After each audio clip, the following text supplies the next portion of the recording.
রোজায় একটা স্তম্ভ রয়েছে, এই স্তম্ভটাকে আপনাকে টিকে রাখতে হবে।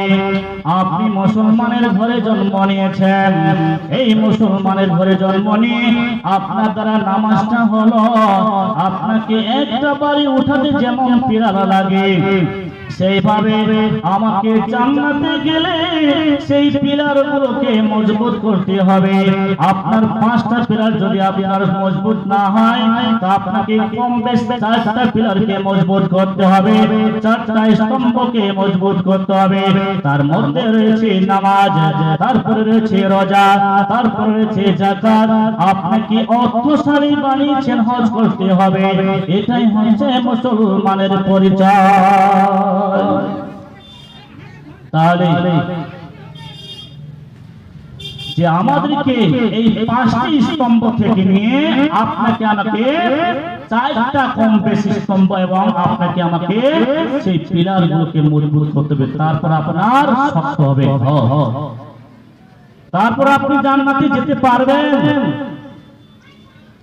যে শুধু যে বলছেন যে আমি সঠিক হয়ে থাকবো, যে আমি জান্নাত পাবো, ইবাদত করব না জান্নাত পাবো, এটা আপনার যে মুরাদ নেই যে আপনি জান্নাত পেয়ে দেখাবেন।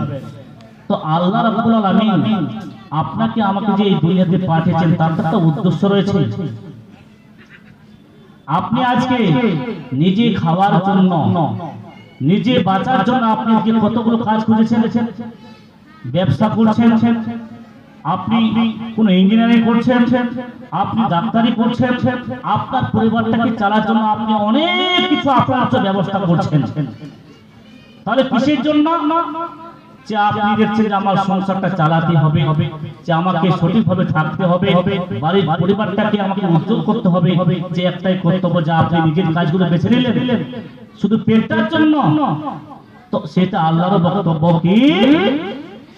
আল্লাহ রাব্বুল আলামিন বলছেন, ও পৃথিবীর মানব জাতিরা, ও আমার বান্দা বান্দীরা, যেটা তুই উদ্দেশ্য করে বের করে নিলে, আজকে নিজে বেঁচে থাকার জন্য তুমি নিজে সেই কাজগুলো খুঁজে নিয়েছো, সেটা আমারও বক্তব্য রয়েছে যে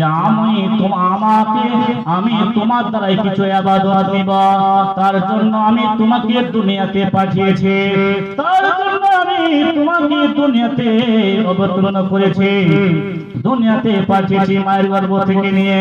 তাহলে সেই কাজগুলো কি? সেই 5টি স্তম্ভকে মজবুত করে ধরতে হবে। মুসলমানের ঘরে জন্ম নিয়ে মুসলমানের কাজকর্ম করতে হবে। আল্লাহ রাব্বুল আলামিন বলছেন, তাহলে এই রমজান মাস যারা পাবে, আইজা যা রমজানা ফুতিহাত আবওয়াবুল জান্নাহ।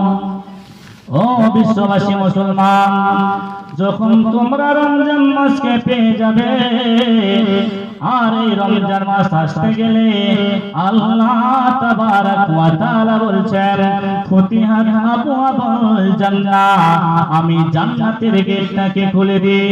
আমাদের কিছু মানুষের ধারণা রয়েছে কি, সেই ধারণাটা হচ্ছে রমজান মাস আসতে গেলে আজকে আল্লাহ তাআলা সমস্ত মানুষকে ছেড়ে দেন, যারা দুনিয়া ছেড়ে চলে গেছেন প্রত্যেকটা মানুষকে ছাড়েন। না না না, এটা কোনদিন হয় না। আল্লাহ তাআলা আবার বলছেন, ওয়া ফুতিহাত আবওয়াবুল ওয়া গুল্লিকাত আবওয়াবু জাহান্নাম, এবং জাহান্নামের গেটকে তালা লাগিয়ে দেওয়া হয়, এবং যারা জাহান্নামে চলে গেছেন, এই দুনিয়াতে মারা যাওয়ার পরে জাহান্নামে স্থান পেয়েছেন, তাদের লকটাকে ভালো করে লাগিয়ে দেওয়া হবে, এবং যারা জান্নাতে গেছেন তাদের জান্নাতের গেটটাকে খুলে দেওয়া হবে। জান্নাতীদের 3টি সংবাদ, সেই 3টি সংবাদের মধ্যে হচ্ছে 1 নম্বর, জান্নাতের গেটকে খুলে দেওয়া হবে, রহমতের গেটকে খুলে দেওয়া হবে, আসমানের গেটকে খুলে দেওয়া হবে। শুধু এটা হচ্ছে সেই জান্নাতীদের যে সুসংবাদ, এবং জাহান্নামী যারা রয়েছে, ওয়া কুল্লিকাত আবওয়াবু জাহান্নাম, এবং সেই জাহান্নামের তালাটাকে বন্ধ করে রেখে দেয়। যে আমরা অনেকে এই কথাগুলো বলি মানুষের সামনে, যে মানুষের সামনে যে আমরা এই কথাগুলো